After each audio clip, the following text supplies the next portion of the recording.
सो बच्चों, अब spherical mirror के हमने टाइप्स देख लिए, उनके यूजेस देख लिए, उसके बाद हम देखेंगे इमेज फॉर्मेशन। क्योंकि अब मिरर है, हमने मिरर पढ़ा है, तो उसका काम ही क्या होता है, इमेज फॉर्मेशन का। तो कैसे इमेज बनती है, कैसी बनती है, तो ये देखने से पहले हमें कुछ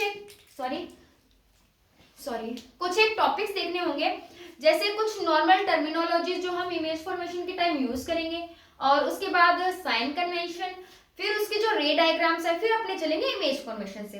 तो पहले लेके चलते हैं हम कॉमन टर्मिनोलॉजीज।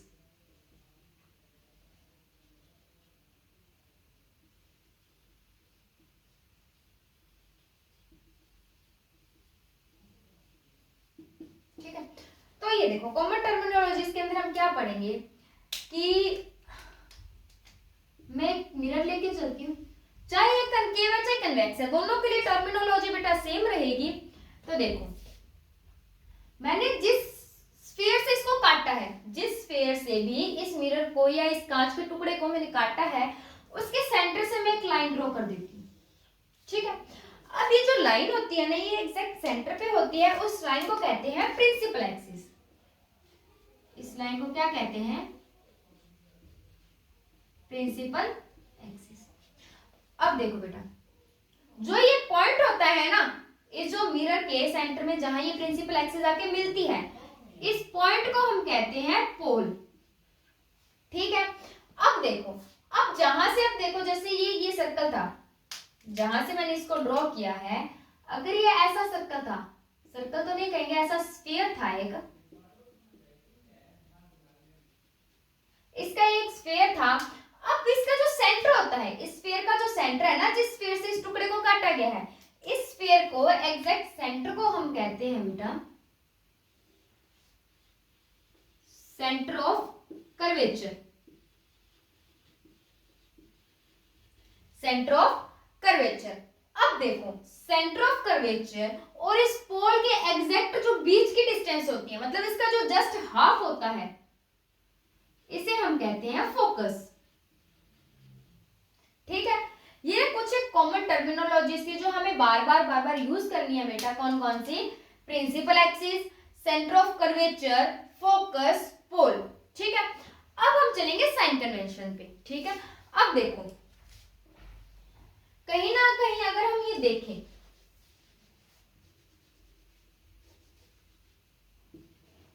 हमारा अगला टॉपिक आ रहा है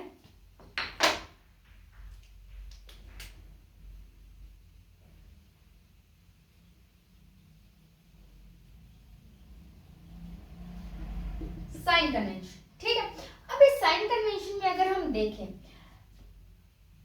यहां से, अब बेटा देखो, अब क्या होता है, कनकेव और कन्वेक्स जो मिरर होते हैं ना, इनमें इमेज फॉर्मेशन अलग अलग होती है, दोनों साइड होती है। एक की इमेज क्या होगी, इस साइड बनेगी, और कुछ इमेज इस साइड भी बनेगी।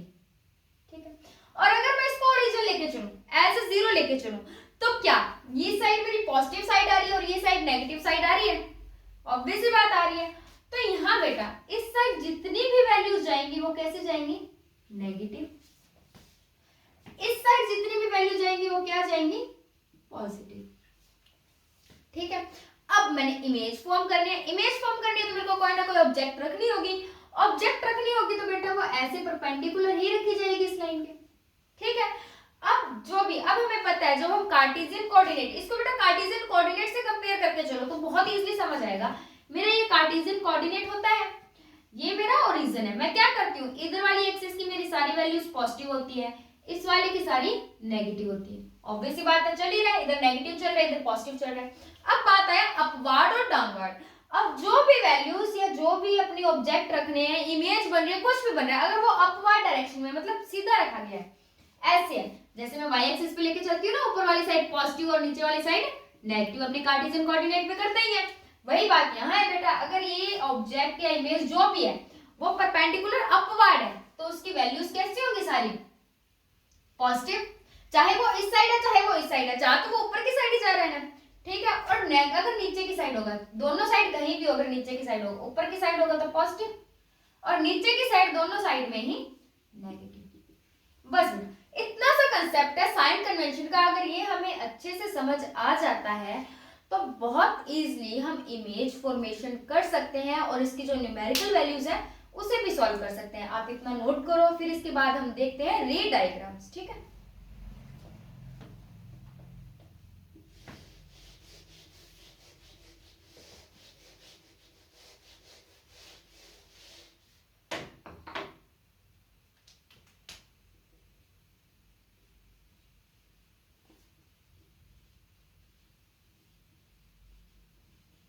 अब देखो, अब इमेज फॉर्मेशन एक बहुत अच्छा टॉपिक है इस चैप्टर का, क्योंकि यहाँ से एक क्वेश्चन आता ही आता है कि इमेज फॉर्म करो, हमें इमेज या ऑब्जेक्ट की लोकेशन दे देंगे और पूछ लेंगे कि इमेज कहाँ फॉर्म होगी।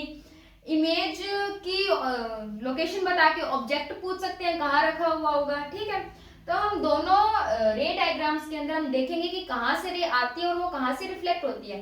तो हम इसमें दोनों मिरर्स को पैरेलल लेके चलेंगे, कनकेव को और कन्वेक्स को, दोनों को। ठीक है, तो मेरा पहला है, अगर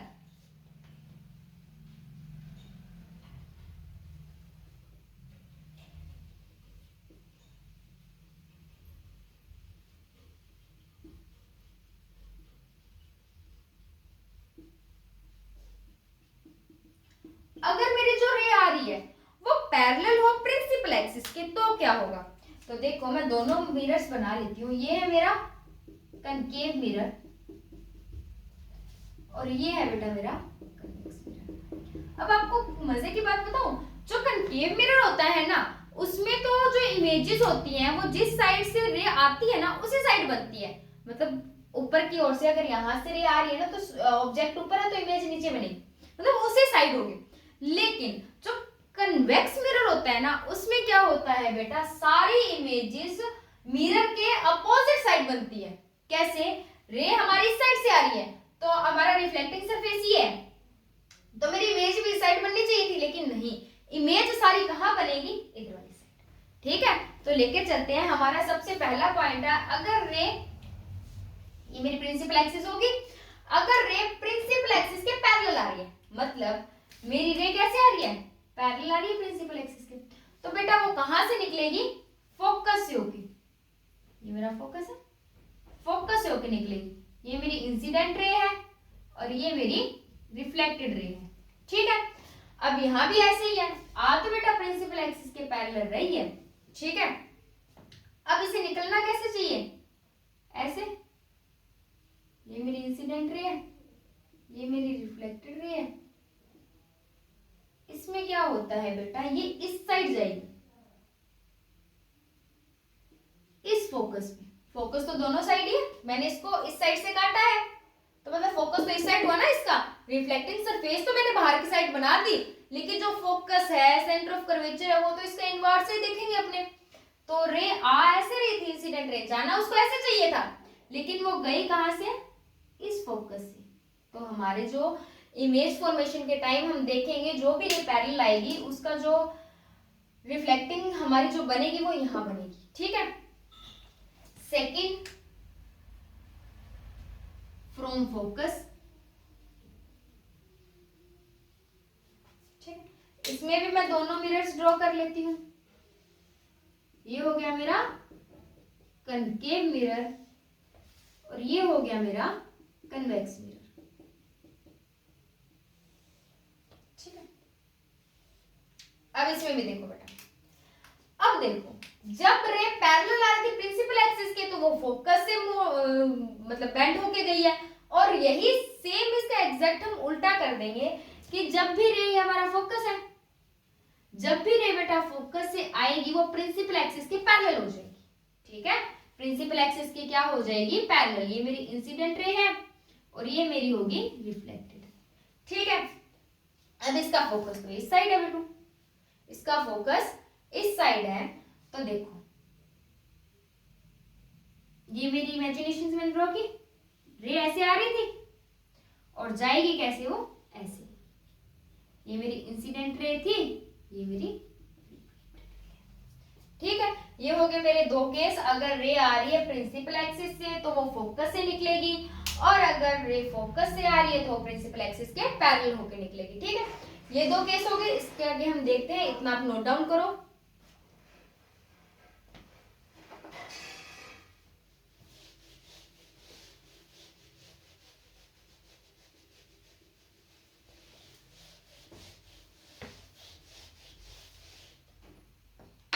हमारा थर्ड केस आता है फ्रॉम सेंटर ऑफ कर्वेचर।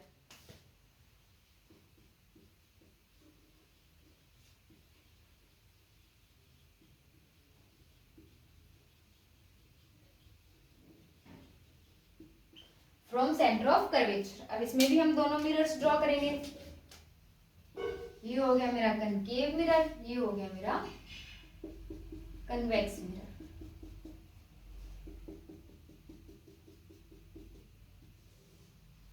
अब देखो बेटा, अब जो सेंटर ऑफ कर्वेचर होता है ना, वो बड़ी सिंपल सी चीज है। अब इसमें से क्या होगा, जो भी रे सेंटर ऑफ कर्वेचर से आएगी ना, वो उसी पाथ पे वापस मुड़ जाएगी। कैसे? मेरा ये सेंटर ऑफ कर्वेचर था, मेरी रे यहां से आई है, ये मेरी इंसिडेंट रे थी, और ये क्या करेगी बेटा, इसी पाथ पे वापस मुड़ जाएगी। यही मेरी रिफ्लेक्टेड रे होगी। ठीक है, आई बात समझ में? अब ऐसे ही मेरा यहां सेंटर ऑफ कर्वेचर है, तो बेटा रे इसी पाथ पे आएगी और इसी पाथ पे वापस मुड़ जाएगी। इंसिडेंट रे और रिफ्लेक्टेड रे एक ही पाथ पे होती है। सबसे सिंपल केस है ये सेंटर ऑफ कर्वेचर जो है रे डायग्राम के अंदर, सबसे सिंपलेस्ट केस है। उसके बाद हमारे पास फोर्थ नंबर पे आता है बेटा फ्रॉम पोल।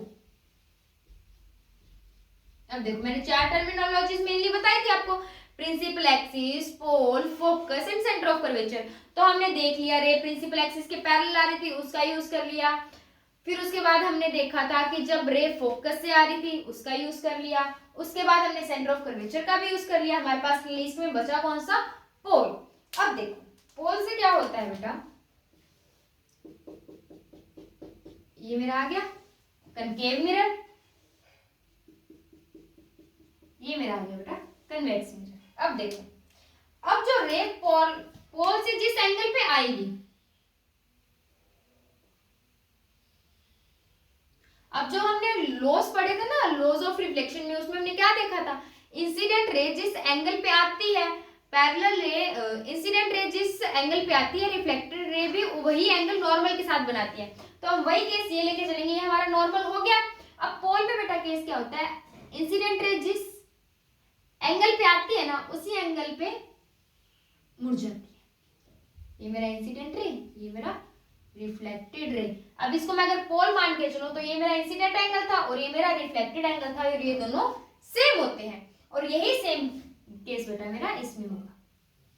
ये मेरा पोल था, इंसिडेंट रे जिस एंगल पे आई वो बेंट होगी उसी एंगल। ठीक है, इसे आप नोट डाउन करो। ये हमारे हो गए 4 केसेस, जिसमें हमने पढ़ा था कि कैसे कैसे रेज आती है, उससे पैरेलल आती है अगर प्रिंसिपल एक्सिस के। उसके बाद हमने पढ़ा कि फोकस से आती है। उसके बाद हमने देखा सेंटर ऑफ कर्वेचर से, और उसके बाद पोल से। ठीक है, अब हम इसके आगे वाले लेक्चर में स्टडी करेंगे बेटा कि रे डायग्राम या जो इमेज फॉर्मेशन होता है कनकेव मिरर और कन्वेक्स मिरर से, इमेज फॉर्मेशन कैसे होती है। इतना आप नोट डाउन कीजिए।